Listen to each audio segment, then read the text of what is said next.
On part 2 of the Tundra rebuild, my shop manager tries to take the Tundra for a test drive, and I pick up the Tundra from the auto body repair shop. Looks great at first glance, but I learned the hard way that you don't always get what you pay for, as I attempt to fix everything that they did wrong.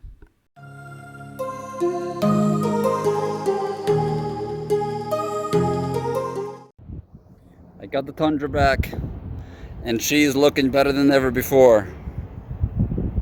Look at that. Look how all this came out.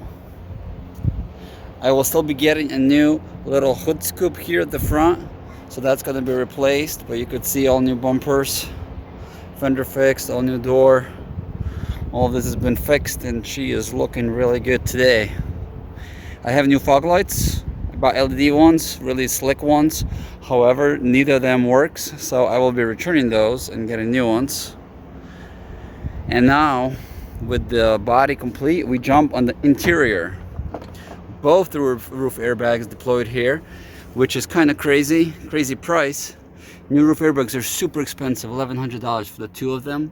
And we also have to do some headliner repair on both sides here. So I'm going to be taking the headliner off so a guy can come and fix it. Find them on Facebook Marketplace. I got to do the steering airbag and the driver knee airbag.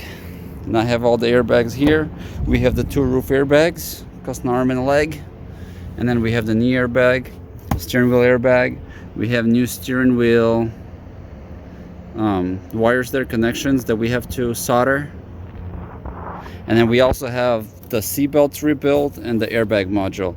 Airbag module being the last thing we'll put in, but the seat belts and some of this other stuff we can do now. So we are gonna do that, and we're getting really close to being done. We can drive it now, which is perfect because I have to move in a couple days. But I'm really glad how it came out.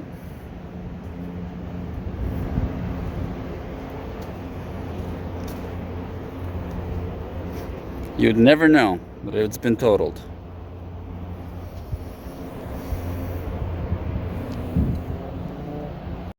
So today I'm working out of my apartment building and not doing exactly what I hoped I would be doing. I hoped that I would be installing a repaired headliner back. Now that we have the roof airbags installed, both sides, we have the knee airbag in, steering wheels in, and I hope that I met with the guy on Facebook Marketplace. He was supposed to fix my headliner. However, after taking a closer look, he said he was not going to be able to fix it, although he said he was going to go back, do some homework, and see if he can fix it. So I have a pretty big tear right here in the back end of the headliner. So you could see that there's a lot more rips and tears. Some on that side as well. New headliner is about $1,400 at the dealer, so I want to avoid paying that cost. So for now, I need the truck to move. I'm going to install the headliner the way that it is. I mean, right now I don't really have another choice. So right now it's going to go back in the way that it is.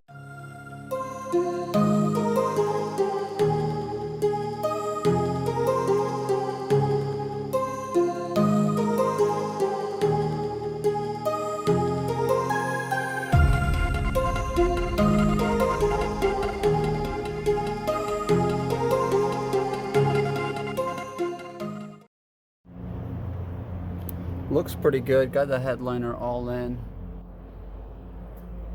If you don't look too closely, honestly, which most people don't, it looks pretty good. I didn't put the handrest in the back or the hand grabs because they're really a pain to take off, and since I'll be taking it off in about a week or two, I just don't want to deal with that hassle.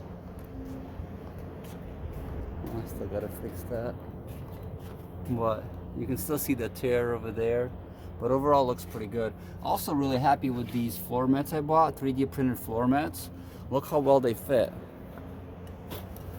Everything's been thought through and printed out.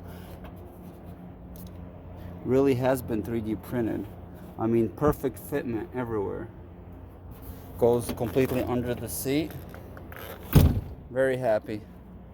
The only thing that sucks is that they don't really want to stay in place and the ends are really flimsy. So look at that. That's pretty bad, pretty flimsy. I think that's just a poor design. So I have a way around it. What I do is I bought some Velcro. I just do a quick Velcro strip and it's good to go. So this is what I do. Clean that up. We align it how we want it. Place this here. I think I can use this whole strip. Yep.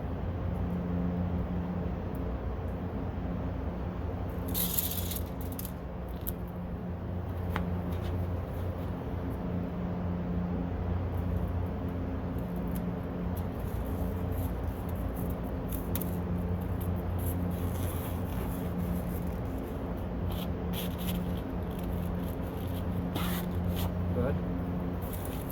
Now we take this end, put it on.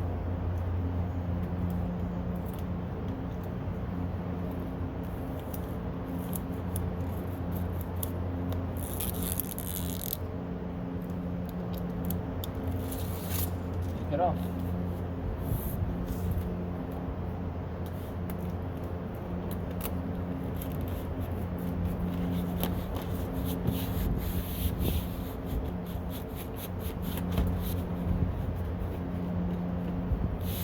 And boom, looks great, and I can take it out to clean it. Look at that.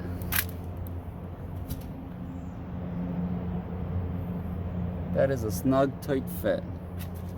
Very happy with my Tundra.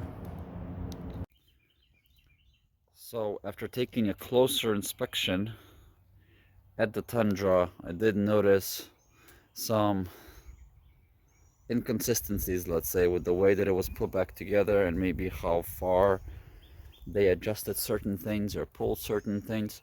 So if you can see the gap here in the passenger side, my finger does not fit through it, and we follow this gap here to this side. Look at that, plenty of space to to spare. No, can't get 2 fingers, but plenty of space to spare. So I'm gonna see if I can adjust the bumper, because that is a pretty big difference here that's kind of bothering me a little bit. Also, the grille doesn't really line up with this hood upper grille here. That bothers me. That's a big no. And they're supposed to bend this back, kind of. Some of this was bent, so they're supposed to fix this so the grille goes back all the way. That's how far back it's supposed to be. This is what it looks like here. So we're gonna see if we can fix that. Grill is better here, but it's still misaligned. You can see that it's not supposed to be like that. It's supposed to be a little bit better. So I'm just gonna see if I can do a better job than them putting all this together and take it apart and see what I can do. See what kind of play there is with the materials.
So what happened here is that I replaced these little guys here that extend to the reinforcement bar from the frame.